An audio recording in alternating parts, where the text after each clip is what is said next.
welcome to the commentary booth where we watch and you guessed it, commentate on the week that was in movies and TV.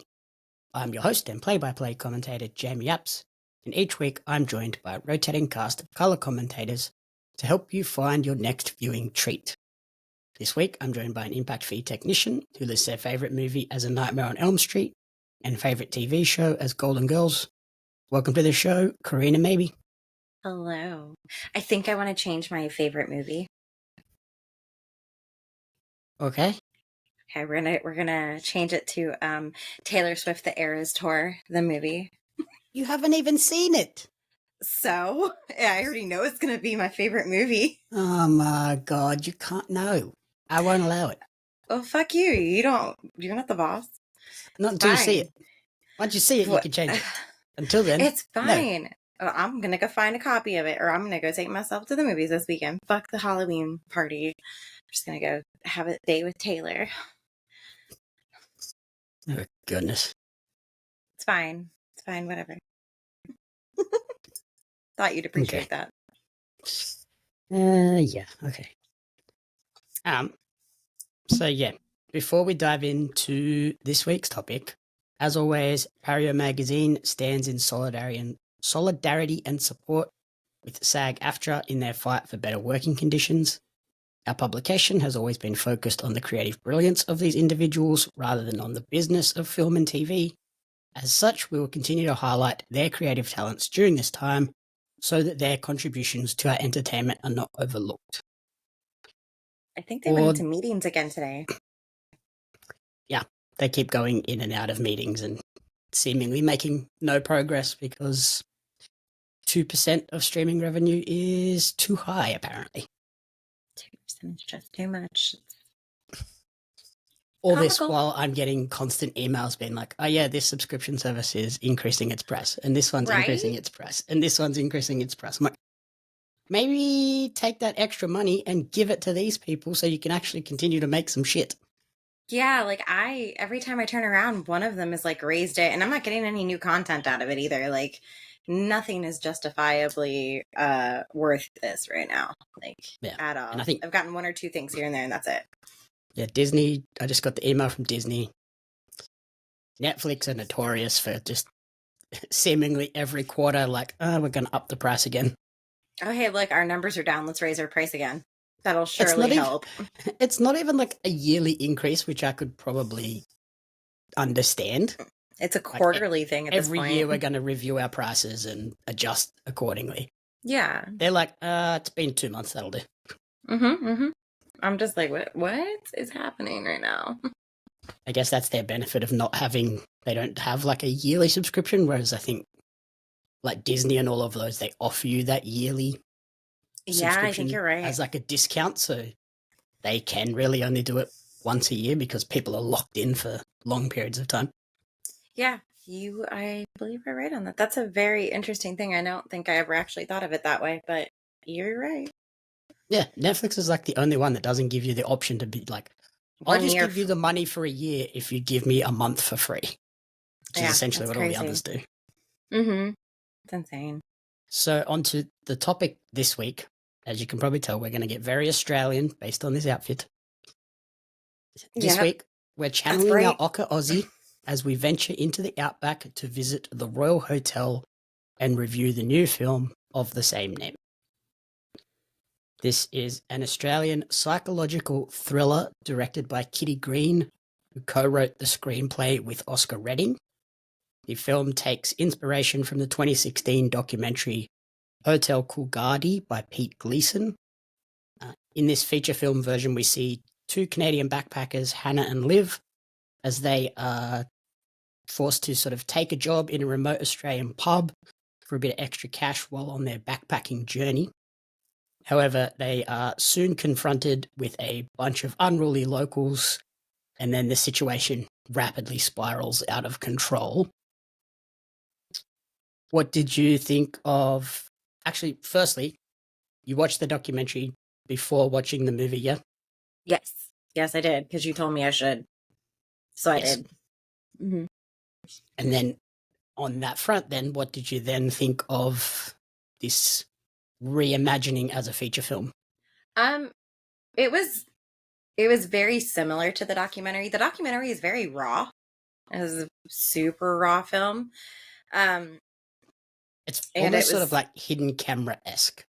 yeah, it did kind of feel like the found footage kind of thing. Like it is not very heavily edited or anything like that. It's just very like, here's what we filmed and here it is for you. There's not like a whole lot of anything with it. Which I Um, think was done. I think it was done that way because they wanted to get like the natural interactions that you would get in the pub. Whereas I think if there was a full-on camera crew roaming around, yeah, you might have seen a lot of those people sort of tone back their yeah, actions and things. it was very, yeah, it was a very raw documentary. And I love docs, but, the film was a really good, almost mirror of it. There were slight things that were obviously different and stuff like that. But for the most part, it kept true to the doc itself, which was really, interesting. And it's a very strange subject in general. When you told me about this, I was like, this, okay, we're gonna go watch a movie about a bar in a hotel Mhm. that's like super dilapidated. Cool. Sounds great. um, it was a very interesting film. Yeah, I think this interpretation really captured the tone of the documentary and some of the like real key highlight moments throughout Hmm. the documentary, but it kind of just ramped everything up to like 1,000 and took everything to the extreme. Yeah, there was. It was very in depth, or it was like a more in depth look, I guess, at it.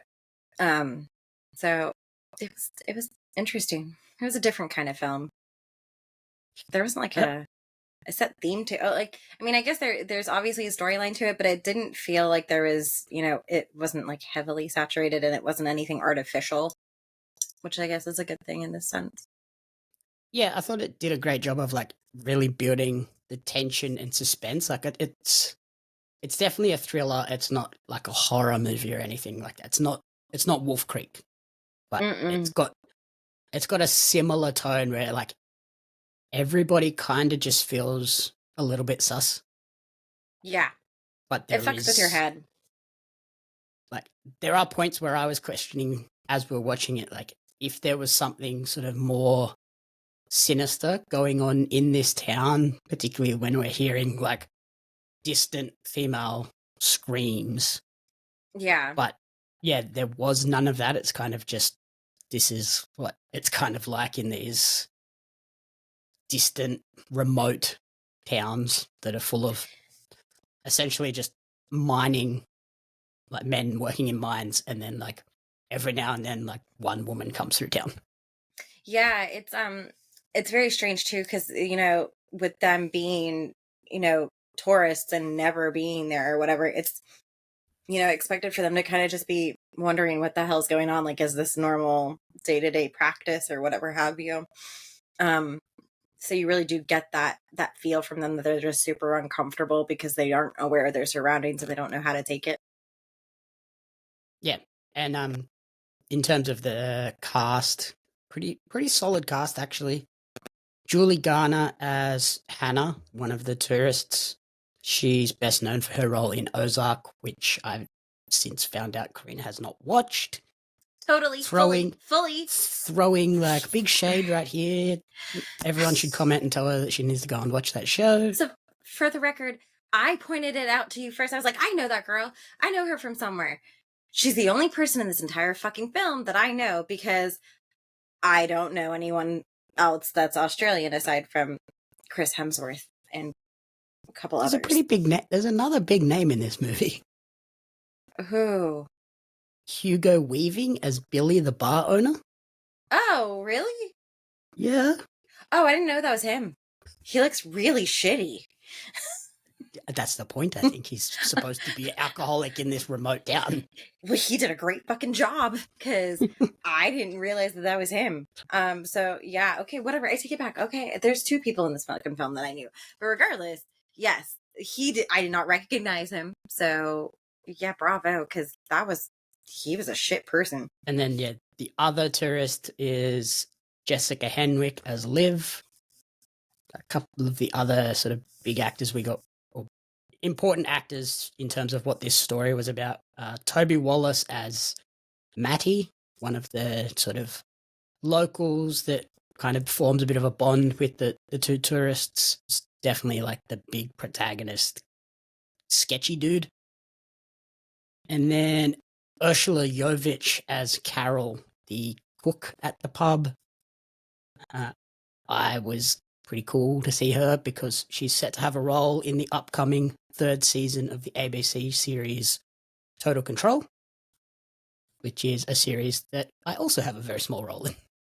Oh, I like her. She was a really like side character. She was probably the most normal person out of anyone in this entire fucking town. Like she was the only one that cared. Yeah, I think that's because she's supposed to be like the mother figure to these two tourists that are totally out of their depth. Like she does a really, really great job of trying to look after them when they first arrive, but eventually it all becomes too much and she just has to leave and bail. Yeah. And between the tourists, the cook, there's the local woman who is just as bad as the men.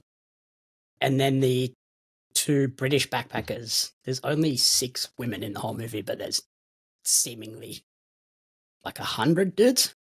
Yeah, which like a full bar full of people that are all men. Yeah, which obviously like that's the whole like misogynistic side of this entire town essentially is like, you know, they do a good job of like using and treating women like they're just there to be used essentially. Like they're not good for anything else except for a couple things, you know.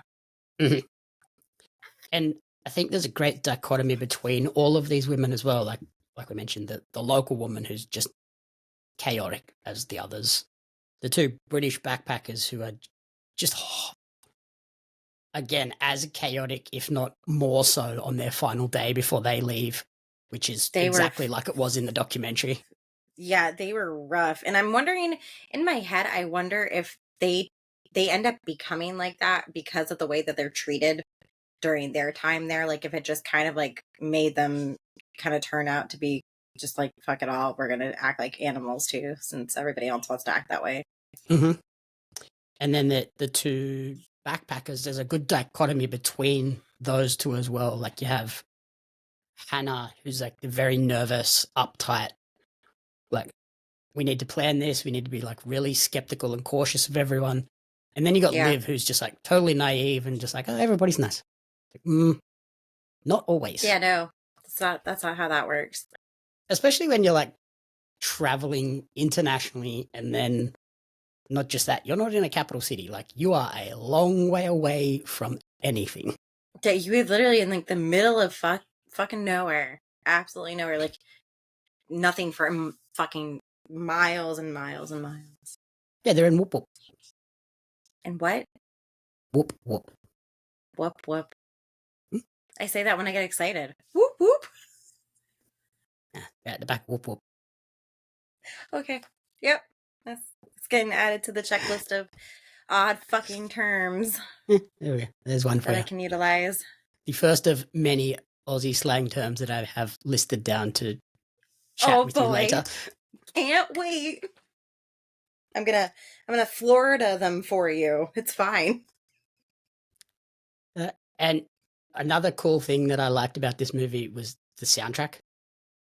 Super fun, like pop music soundtrack throughout. It opened with the I Come From a Land Down Under dance remix. Which is really, I did not know that was a fucking thing, but I love it. We also had Kylie Minogue's Locomotion and The Boys Light Up. I don't know what that is. You don't know Boys Light Up? What song was that? Because I don't. And the boys light up, light up, light up. Yep, totally know what that is. You can go on Spotify later and listen to that one. It's a great song. Yeah, I should have recorded you singing it so it would have picked it up for me. And then in like terms of storyline, I thought the film perfectly captured the vibe of the classic Australian outback town / pub where there's these rough as guts locals who try to be nice, but can easily come across as like really unwelcoming and like pushing away outsiders, or as they call them, blow-ins. I guess that kind of makes sense because you're just like blowing in. With, Yeah, you blow in with the wind and then you're gone again. Yeah. Totes. Yep.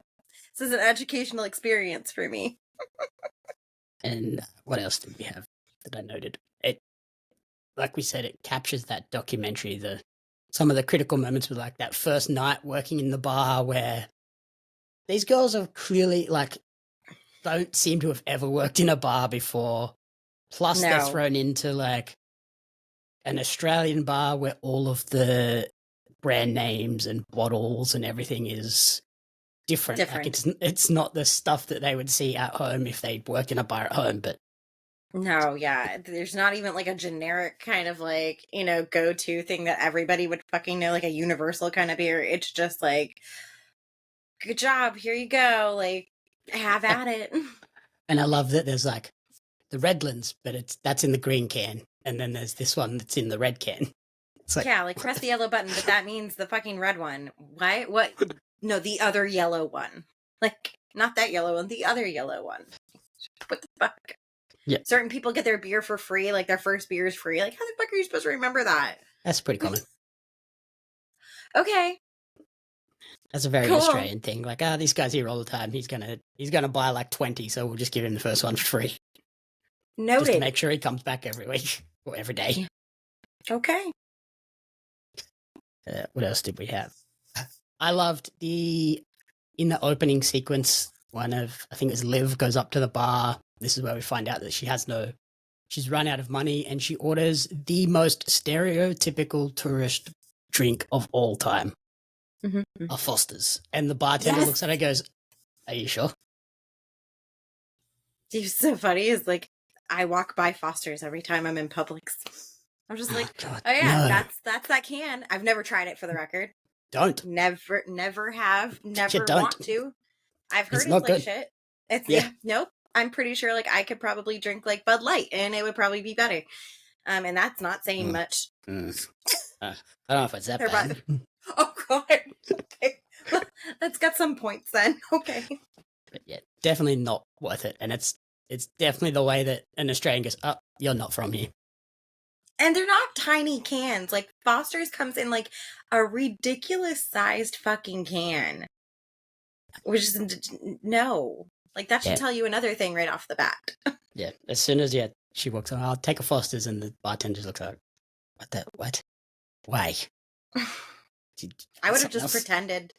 I would have, like, made up some. Yeah, I would have made up something at that point, like, to try and pretend that I knew what I was talking about. So yeah, like that's where we find out that they have no money. They're forced to take on this temp job as bartenders in this outback pub. And I think this is where it like immediately sets the tone of there's something a bit wrong going on here, where the woman at the job agency is like totally blasé to the whole chauvinism and sleaziness that these girls are about to be thrust into, where she basically says to them, "You need to be okay with a little male attention." It's like, a little?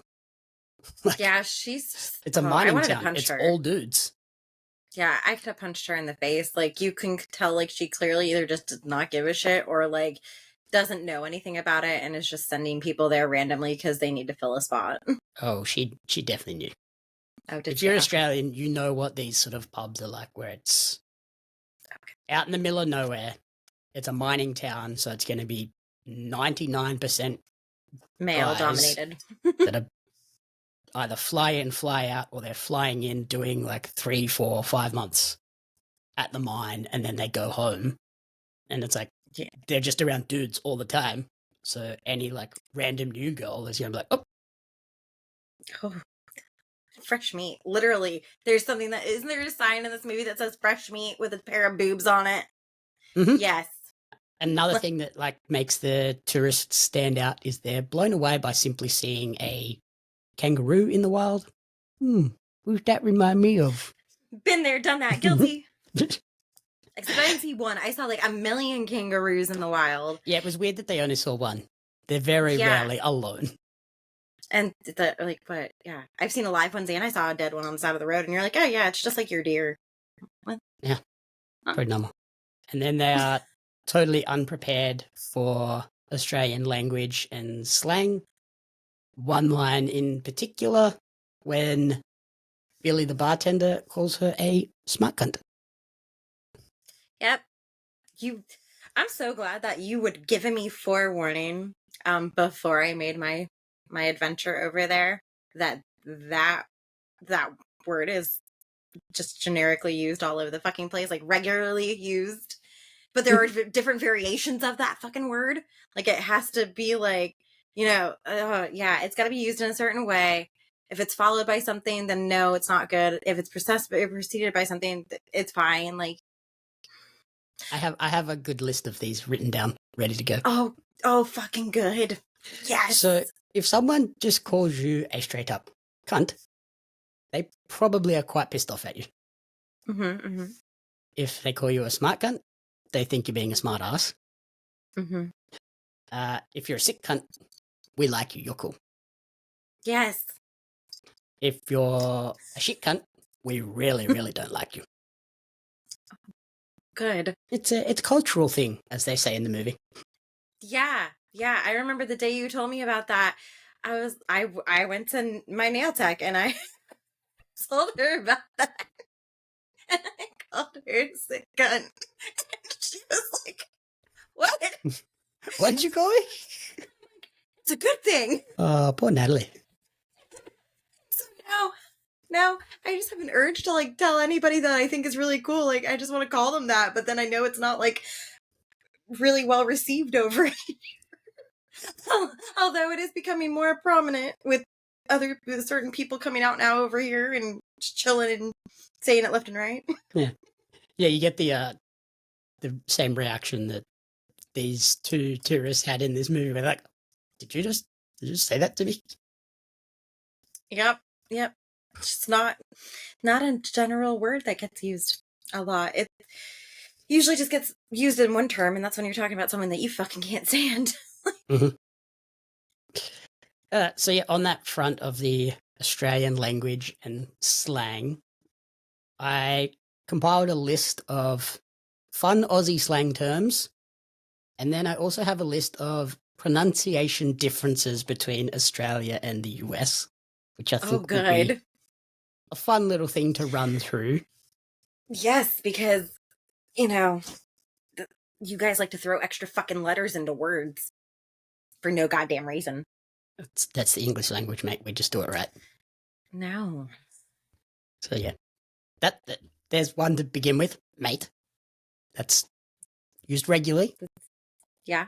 It's strange. I mean, it's not strange. Like that, I think I started using that now, but I also was using that before because coffee mate is a creamer and it makes sense because it's coffee creamer. So it's like your coffee's mate.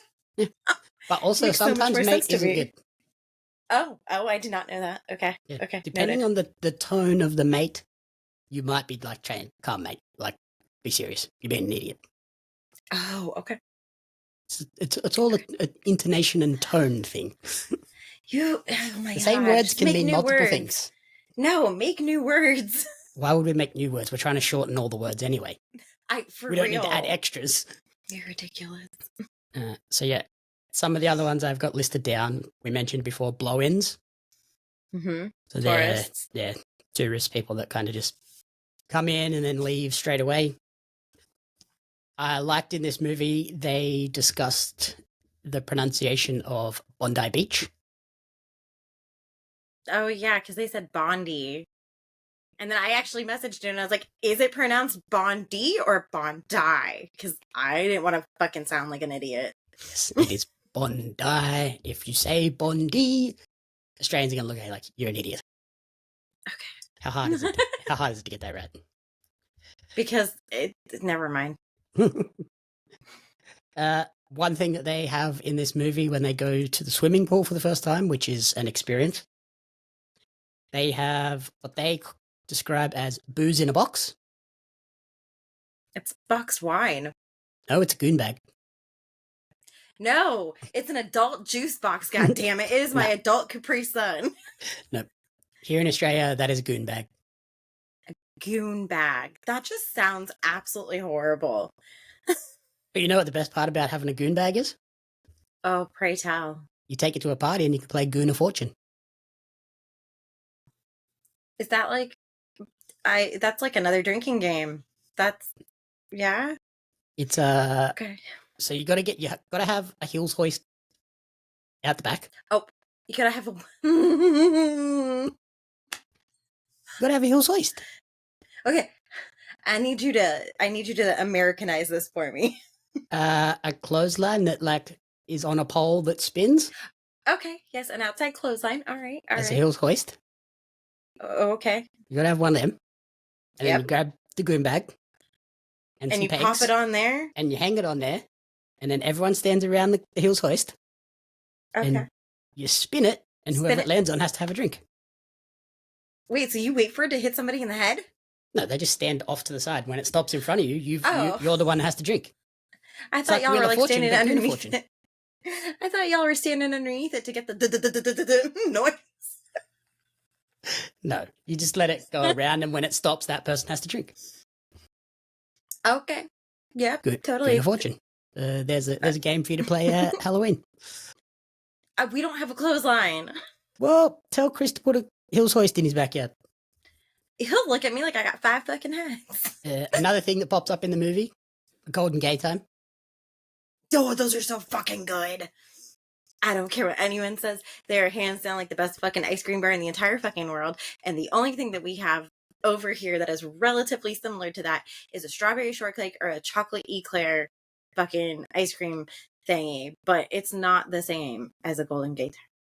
Yeah, I was going to say, you might want to explain what a Golden Gay Time is before you go start running around going, that's the greatest thing ever. Yeah, no, it is. I tell everybody about that fucking ice cream bar. Like, it's the best ice cream bar on the planet. Yeah, it's like a honeycomb flavored ice cream with like crunchy stuff on the outside. It's really good. Mm-hmm. Like crunchy chocolatey stuff on it. I found the violet crumble one when I was over there, and that was delicious. Remember? Oh, so fucking good. Oh, I dream about that ice cream bar. Another little difference in pronunciation that is shown in the movie. Billy lives in a caravan outside the pub. It's an RV. No, it's not. It's a caravan. It's an RV trailer. No, an RV can drive itself. A caravan has to be towed. Oh my god, it's a trailer. It's a caravan. It's a trailer. What else did we have?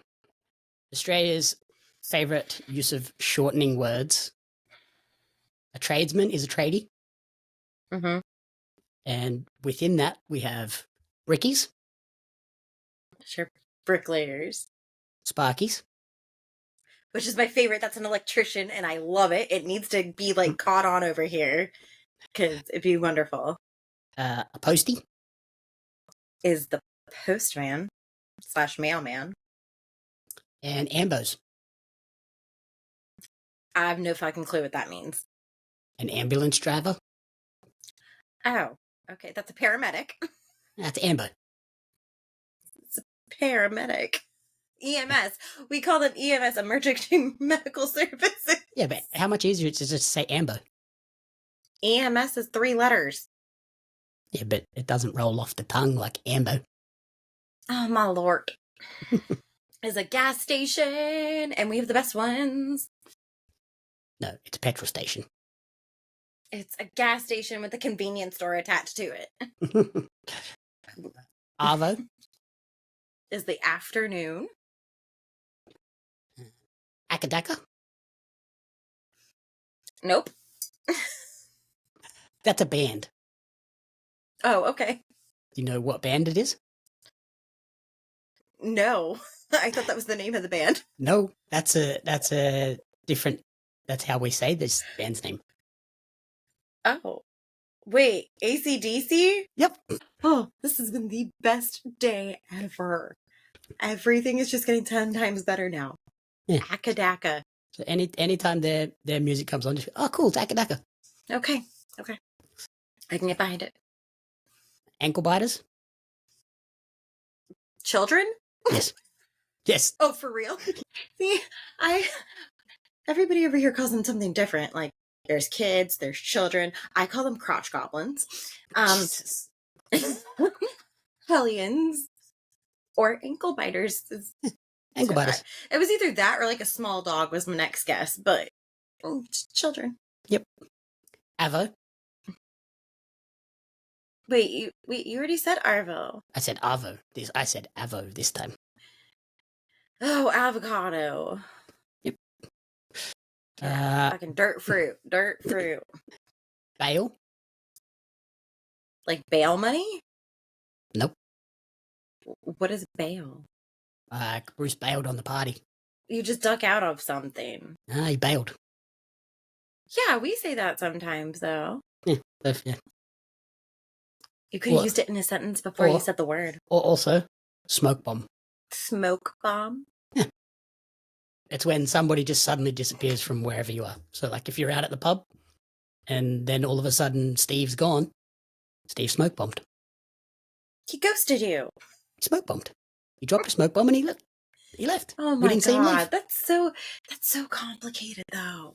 Like, some of them work and other ones are just like way too complicated. A Barbie is a barbecue. A bludger. Is that a bat? Like I don't know what that is. What is that? It's a lazy person. They're a bludger. Oh. Okay. A bottler. A bottler? Bottle-o. A bottle-o. Oh, that's a liquor store. Yes. A booze bus.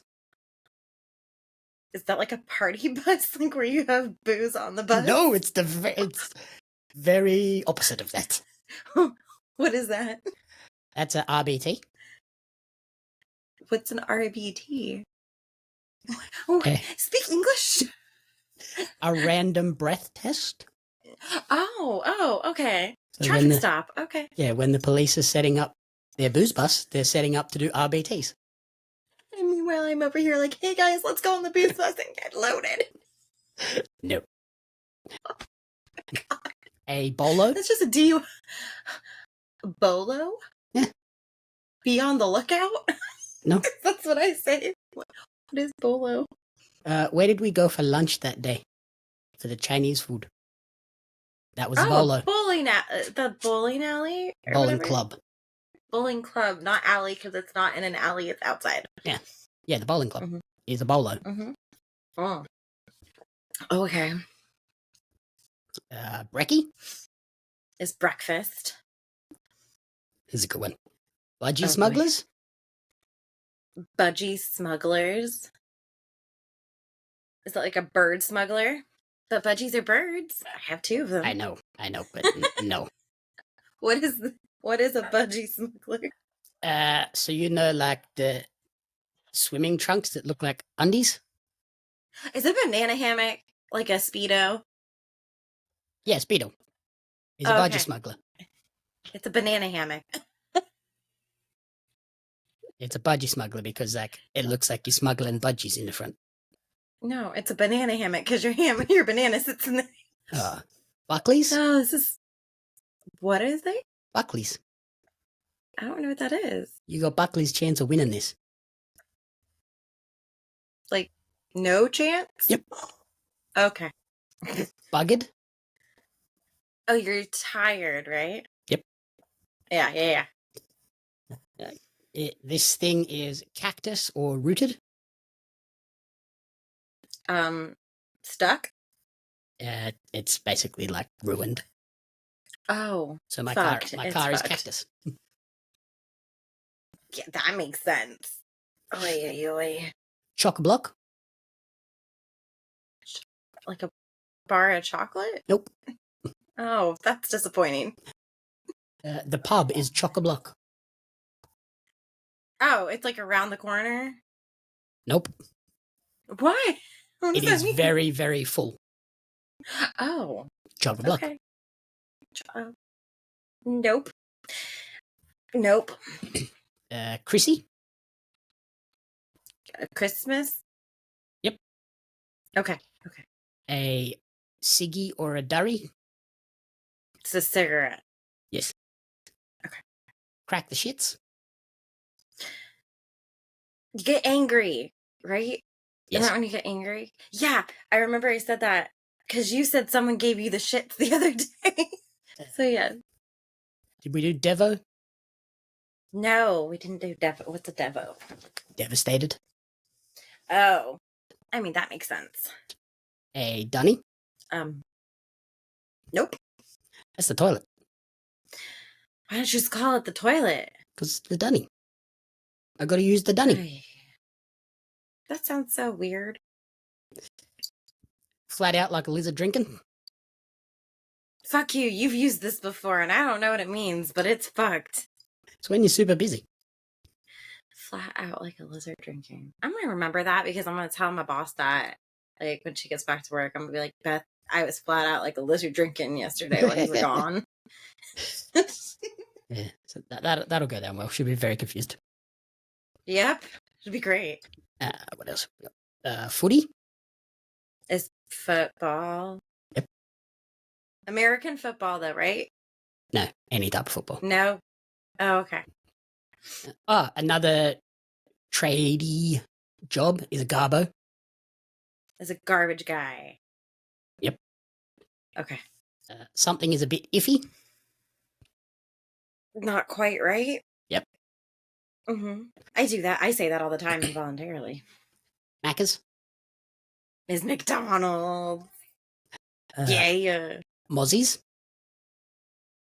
Mosquitoes. Fuck them. A piece of piss. Oh, what? A piece of piss. Nope. Something super easy. Yep. Totes. Yeah. That job was a piece of piss. Yeah. Nope. Yeah, we did pissed or pissed off. Mm-hmm. Mm-hmm. But there's also a secondary meaning for pissed. Oh, of course there is. If someone is very drunk, they are pissed. Yeah, they're shwasted. A sanger. Is a sandwich. A seppo. I don't know what that is. That's you. You're a seppo. An idiot? An idiot? No. What? You're American. Is that really what that is? Yes. Okay. Do you want to know how Yep. we got to seppo? Mm-hmm. So an American is a yank, Uh-huh. but we don't like saying yank. So then that rhymes with septic tank, which then gets shortened to seppo. That makes absolutely no fucking sense. So yeah, Americans equal seppos. That's fucked. Yeah. Y'all are weird. A sickie. Like a sick day? Yep. Got to chuck a Okay. sickie. Australia. Is short for Australia. A snag. A snag? I don't know what that is. That's a sausage. Oh yeah, sausage on a stick. Yeah, so you can have a snag sanger. A snag. That's right. Yes. Yes.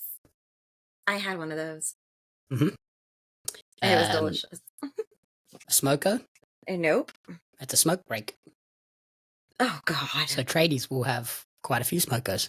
I don't understand how y'all can formulate sentences with like all these made up fucking terms and words. Yeah, we know what we're talking about.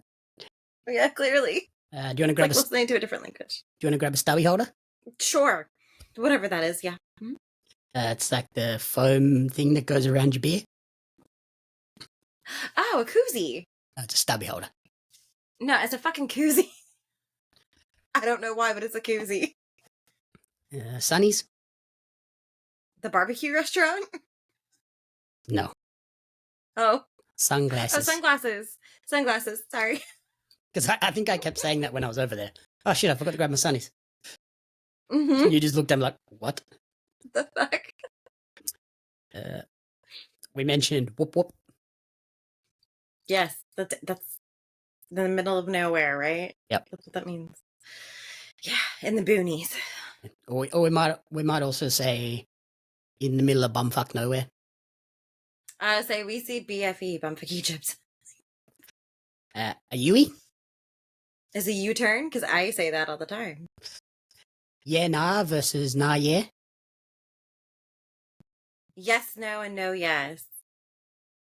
But one is good and one is bad. Or Yeah. like one means like yes, let's go ahead and do it, and the other one means no, I'm not going to do it. Yeah. So yeah, nah means I'm not doing that. I'm not doing it. Yeah, But because I do nah, that. yeah, okay. Means I'll do it. Mm-hmm. On the sort of stubby thing, someone might be a few stubbies short of a six pack. They're a few beers short of a six pack. No. Another version of this is a few sandwiches short of a picnic. Oh, they're not quite there. They're a little bit slow. They're not all there. They're a bit Yeah, slow. they're not all there. Something might be a dog's breakfast. Nope. That just means it's a bit of a mess.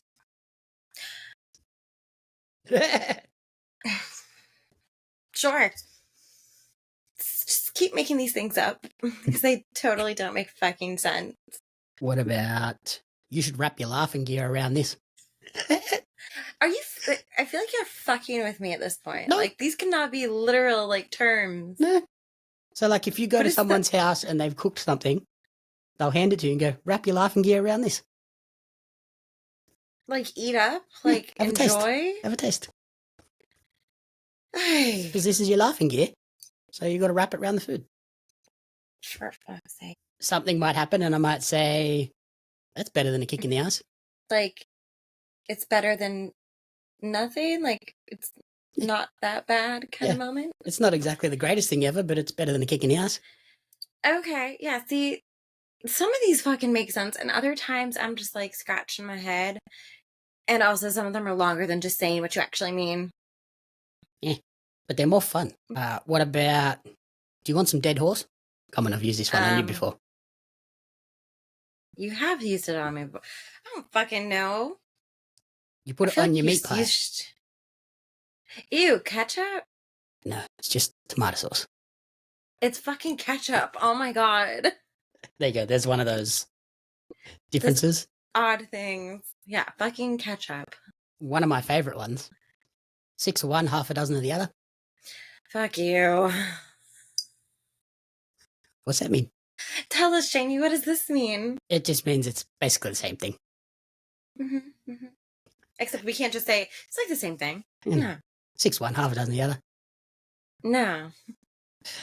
What about, I'm as dry as a dead dingo's donger? I'm sorry? I'm as dry as a dead dingo's donger. I heard you. You're parched. Like you need water or something? Yeah. Oh, that's... I'm extremely thirsty because I'm as dry as a dead dingo's donger. No. What about, you're as useful as a one-legged man in an ass-kicking contest? You're not useful at all. You're absolutely useless. Yeah, you're as useless as tits on a bull. Oh my god. Well, they're good ones. I like those ones. They're ridiculous. What about, not the sharpest tool in the shed? I say that means you're not that smart. Or a bum nut? I don't know what a bum nut is. Yes, you do. No, I know what a butt nugget is. Yeah, a bum nut's the same thing. It's egg. Oh, it's an egg. Yeah, I was going to say, I know what a butt nugget is. Yeah, it's a bum nut because it comes out of a chicken's bum. So they're the fun Australian slang terms. Feel free to incorporate those into daily conversations. Those can never be included in daily fucking conversations. Why? You should use them at work more often. People will look at you very confused and then they won't ask you questions ever again. People already look at me like I'm fucking confused. Or like they're confused. Okay, so they're the fun Australian slang terms. Now we've got the funny pronunciation differences between Australia and the US. This is why people get murdered when they're going places, because they will ask for something and then somebody else will think that it is completely different, probably. No. So first word on my list, almond. It's an almond. I say almond. Yeah, you don't say it as weird as some people. How do other people say almond? Almond? Almond. I don't know. Oh, I just say almond. Aluminium. It's aluminum. You put an extra I in there for no fucking reason. It's aluminum. No. What about basil? It's basil. What about a bonnet? A hat. Like a hat or like the hood of the car? Definitely not the hat. The bonnet on my car. Okay. It's the hood of the car. What about the boot? Is the trunk of the car. What about... Where am I going to park my car? In the car park? No, we've had this discussion. There are 3 different types of car parks. There's a parking lot. Car There's park? a parking. There's a parking lot. There's the parking spots, and Car there are park. parking garages. Also a car park. No, parking garages, individual parking spots, and a parking lot. No, they're all just car parks. No. What do you call it? An elevated car park? No, it's a parking garage. No, it's just a car park. Oh, for fuck's Or sake. it's a multi-story car park. Caramel. Caramel. Court. C-A-U-G-H-T. Caught. No, court. It's caught. Like you caught a ball. Where do lawyers generally work? In a court of law? In the court. In a law office? In the court. Court. Yes. Same thing. It's a court. No, No, they're court. both court, but different. No, it's court and caught. No, court. Just one. No, oh my lord. We don't need it. No. Just the one word. No. Crayon. Crayon. Crayon. Crayon. It's crayon. It's crayon. It's a crayon. There's 2 syllables. It's crayon. Envelope. Envelope? No, it's envelope. Envelope. A fillet. Oh my god. It's a fillet. Herbs. Herbs. Thongs. Flip-flops. Trackies or tracky-dacks. Sneakers. Tennis shoes. Running shoes. No, they're runners. No. What are my trackies? Oh, wait. Are you talking about your sweatpants? Yeah, my trackies. No, those are sweatpants. Motherfucker. Those are sweatpants. No, they're trackies or tracky-dacks. Oh, God. They're sweatpants. Oregano. It's oregano. Nah, it's oregano. It's oregano. Eskies. Coolers. A flannel.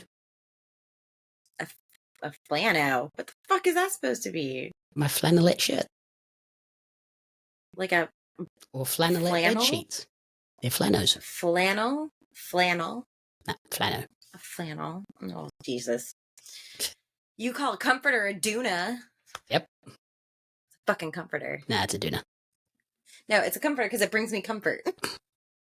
Lollies. It's a lollipop.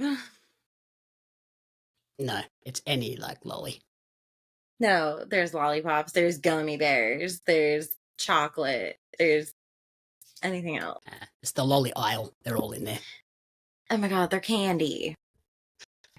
Petrol. There's gasoline. Mentioned runners. Tea. Like a bag of tea? No. I see tea. My Like a t-shirt? No, my evening meal. Your evening meal? Like dinner?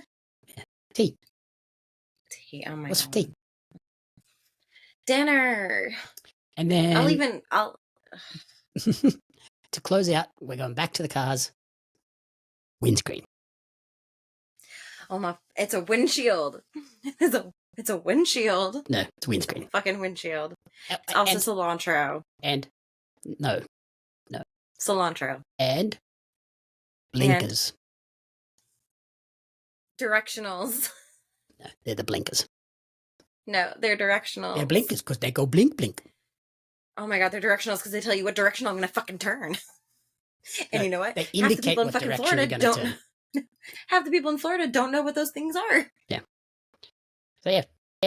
There's some fun Australian terms to go along with our review of the Royal Hotel, which... Windshield. It shields you. Yeah, that movie does a great job of like introducing a few of those, but we thought we'd expand on it. A couple of little bits of trivia about the movie before we close out. This project reunited the director, what was her name? Kitty Green, with Julie Garner, the pair having worked together before on the movie The Assistant in 2019, which was another movie that took inspiration from true events, that time being Harvey Weinstein, to then tell a sort of fictional story in that realm. The principal photography for the movie took place in a town called Yatana, which is in South Australia, in August of 2022. The bar that they used in Yatana, which the town only has a population of 29 people. Yeah. So it was a very like ideal setting for the movie, in this random disused bar.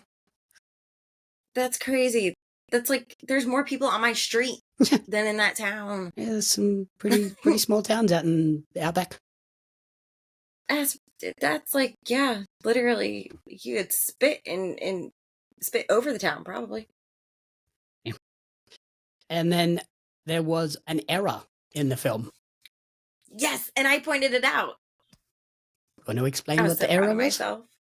Yes, I do. They used miles as a measurement of distance in this fucking movie instead of kilometers. And I immediately sent you a message and said, that's weird. They didn't use kilometers. And you go, that's dumb. It is pretty dumb, because yeah, no one in that town is saying miles. They're going to say it's so many Ks away. They're not even going to say kilometers. They're just going to go, oh yeah, it's like 80K away. Yeah, instead they were just like, oh yeah, it's a few miles down the road or whatever. And I was like, huh? Yeah, no. So yeah, that's a pretty bad mistake to make when you're trying to make this very like Authentic Australian movie. Ocker? It's authentic? Yeah, authentic Aussie. Okay. An ocker Aussie Ocker is very Aussie. Oh, for Jesus. Ocker. I'm going to start using that now because it makes sense. So in terms of a rating for the Royal Hotel, what would you give this movie out of 5? For me, this movie it's very different, and not a lot of people are probably going to want to watch it unless they know about the story about it, I guess. I feel like it's probably a 3 for me. It's one of those really gritty movies, and you have to be comfortable with watching uncomfortable situations. Nothing escalated in this film like severely. Like I thought it was going to get a little bit worse actually, and it did not. Yeah, there's nothing but there that are like, some really gets into like triggering territory. No, but there are some like uncomfortable just like gestures or like actions towards women that are just uncalled for or whatever. Advances that are unwelcome. But it's just, I mean, it was done very tastefully and it was a very well made movie. I really enjoyed the ending of this film in comparison to the documentary. Because obviously they had to like, I guess, do it up a little bit different for a movie. But yeah, it wasn't bad. I don't think I'd go back and rewatch it. But it wasn't bad. Yeah, I gave this one a 4 just because I think it like perfectly captured that vibe of what the documentary was and what it could possibly be like in some of these outback towns. Yeah. There were some very uncomfortable moments. In particular, there's the moment where what's her name? Hanna is alone at the bar with Dolly, and then the two, like, the older couple come through for a drink, and like that scene is like very uncomfortable, but it's not. Like we said, it doesn't like get into triggering. Like it doesn't get into sort of sexual assault or there's no like crazy violent moments. Like it's not. I think if you like sort of Wolf Creek and like Hostel, it has that vibe, but like toned back to it's not. It doesn't become like torture porn. It just becomes like this tense, awkward feeling movie throughout, which I think they did a great job of capturing that. Yeah. Like, you can feel the tension between the characters, like the extremely high tension that's there, and the unspoken like moments that are there. Yeah, you're kind of just between them. waiting for the match to drop and like set everything ablaze, which, spoiler alert, finally happens at the end. Yeah, it was glorious. So yeah, that's the Royal Hotel. Thank you everyone for listening to the commentary booth. If you enjoyed the show, please remember to rate, review, and subscribe on podcast services and on YouTube. Comment below with your favourite Aussie slang terms. You can follow Corrina on Instagram at Miss Corrina Renee, and you can follow me on social media at JamHouse Media and at Pario Magazine. The Commentary Booth is a fan-funded production of Jamie Apps Media. You can support the podcast alongside our magazine, Pario Magazine, on Patreon at patreon.com/Jamie Apps Media. The following people supported at the publisher level or higher, and you cannot fathom how incredibly appreciative we are for their support.